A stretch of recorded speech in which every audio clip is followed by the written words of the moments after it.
sign, Aquarius, Gemini, and Libra. Kumusta po kayo guys? Okay, so air sign, maraming salamat po sa walang sawang pagsubaybay sa ating pong mga reading at sa mga nagtatanong about private reading. Ay iwan ko na lang po yung link sa atin pong description box below. So tignan po natin air sign. Ano po ang inyong gabay kapalaran? Gabay kapalaran po ni air sign. So, the clover. Nakikita ko rito guys na maaring blessed ka pagdating sa mga biyanan, sa pamilya ng person mo, no? Nakikita ko rito, parang mahal ka nila at mas pinahalagahan ka pa nila. And nakakapil ngayon ang mga air sign ng hope, no? Pagdating dito sa connection mo sa person mo. Kasi para bang sila yung mga nasasandalan mo ngayon, sila yung para bang nalalapitan mo sa kabila ng problema, sa dami ng mga pinagdadaanan mo sa buhay. Okay, so tingnan pa natin. So guys, meron po tayong the gentleman. Ayan, so yun yung person mo, no? May nakikita ko dito guys na para bang meron ka nang binabaon sa limot, no? Past person sa pinapakita sa akin. And, ayan, the grave, parang hindi mo na siya guys, hindi ka na ganun ka-attach sa kanya. Kasi parang naka-recover ka na sa kanya, naka-move on ka na sa taong to guys. And itong new person na to guys, nakikita ko na parang pinanindigan ka talaga niya, no? Ear sign. Yun nga lang guys, pwedeng ang conflict nyo rito is yung para bang responsibilidad ng person mo. Meron siyang ibang shoulder, no? Pwedeng ex niya. Ayan, may nagme-message pa rin. Okay? Nag-uusap pa rin sila. Pwedeng hindi na gano'n ino-open sa'yo ng person mo kasi ayaw kanyang ma-disappoint. So, tingnan natin. Meron po tayong the 3. So, hindi guys nakakabuti pagdating sa mental health mo kasi hindi mo alam kung hanggang kailan mo kayang tiisin yung mga nangyayari na to. Okay?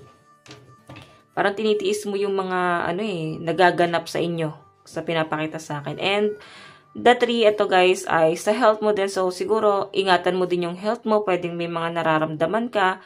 Magpa-check up kay air sign, okay? Yung iba sa inyo air sign, parang nahapo or nahihirapan huminga sa pinapakita sa akin dito. Siguro, nagkakahika or pwedeng, ayan, kasi guys, 3, health to kung ano man to, mas maganda na ipa-check up mo na para malaman na rin natin guys, no, kahit hindi ganon kalalayan, maganda pa rin, 'di ba, na malaman mo or maging aware ka. So, air sign, ang lucky number mo is 2, 28, and 5. Tingnan po natin.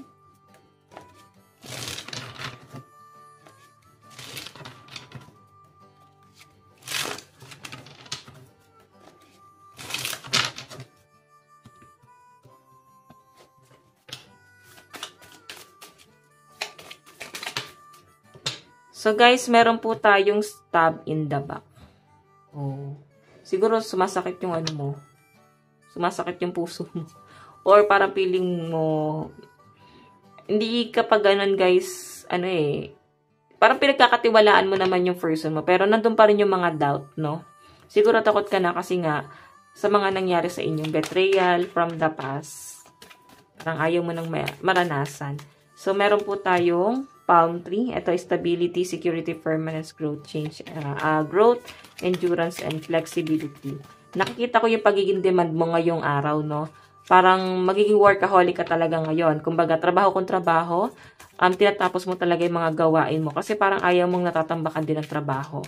So, meron po tayong I like you. Ayan. So, gusto mo rin yung ginagawa mo, guys, kahit nakakapagod. Nililibang mo din yung sarili mo sa pinapakita sa akin, guys. Ayan, no? Someone likes you, romance is blooming, pan-flirting, want to date. Okay? So, meron talaga dito na isang tao na someone new, ayan, someone new na kaya kang panindigan and hindi mo lang siya gano, guys, napapansin. Or pwede ikaw, meron ka nagugustuhan na isang tao. Yun nga lang, guys, nasasaktan ka kasi parang nafe-feel mo na iba yung gusto niya. Okay? Hindi siya, guys, ganon ka-attach siguro sa'yo. Okay, hindi mo alam kung paano gagawa ng first move. Or pwedeng baliktarin nyo guys, pwedeng siya. Hindi niya alam kung paano gagawa ng move sa inyo. Kasi pwedeng natatakot siya na magkaroon ng ma-reject. Ayan, natatakot siyang ma-disappoint kanya. So, tignan natin guys. Okay, finances and career.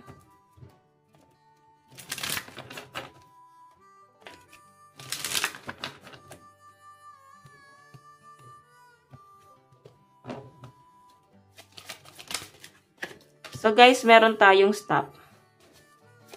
Break, pause, stagnation. Meron po tayong natural disaster. Okay, friendship. So, yung iba sa inyo guys, siguro distraction sa yung mga kaibigan mo. Hindi ka siguro makapag-focus sa work mo kasi niyayaya ka nilang lumabas or pwedeng may mga lalakarin ka ngayon, naasikasuhin, and nafe-feel mo na parang hindi ka gano'ng makapag-focus. Ayan, may pinapakita sa akin guys kung nababarkada ka, pwedeng hindi ka gano'ng makapag-focus sa trabaho mo. Okay, kaya nga sinasabi rito guys, iwasan mo yung mga bad influence. Okay, mga bad influence mong kaibigan and sumama ka dun sa mga mabubuti lang yung hangarin sa inyo guys, okay? So, iwas ka rin guys sa gulo ng mga friend mo pag nagsasabi sila sa inyo ng problema kasi pwede air sign na pinapasahan ka lang nila ng mga negative energy. Okay, sa halip na maging kalmado ka lang dito. Okay, pinapasa lang nila sa inyo yung problema kasi hindi nila guys kayang solusyonan sa sarili nila. Pag nag-share sila sa inyo ng problema, air sign, ano ka lang, pakinggan mo lang. Okay? Magbigay ka ng kaprasong advice and okay na siguro yon. Okay? So, ayan. Kasi nga, hindi ka nga makapag-focus sa career mo dahil nadidistract ka ng mga friend mo. Siguro kahit nagtatrabaho ka, bigla ka nilang aayain or siguro parang pinaglilib ka nila kasi baka may vacation leave ka. Ayan. Okay. So, tignan pa natin guys. Pagdating sa inyong love life,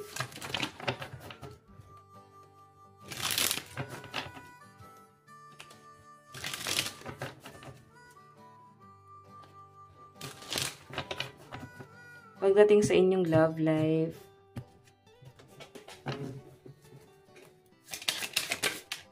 So guys, meron po tayong illness. May mga nagkakasakit. Parang nangihina. Yun ang nakikita ko rito. Strap. Okay.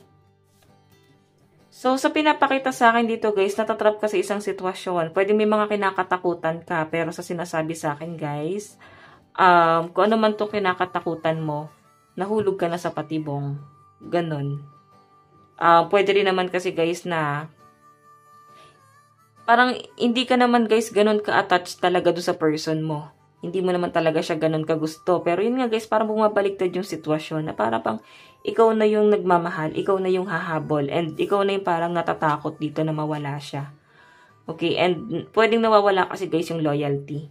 Okay, parang di na kayo guys katulad ng dati. Parang masyado kang malaya. Masyado kanyang binibigyan ng kalayaan. So, alam mo parang masyado siyang maluwag. Hindi mo ma-feel yung love. Okay? So, tignan natin guys. Love advice. Meron po tayong flirt. Ayan. Kaya nga parang iba sa inyo.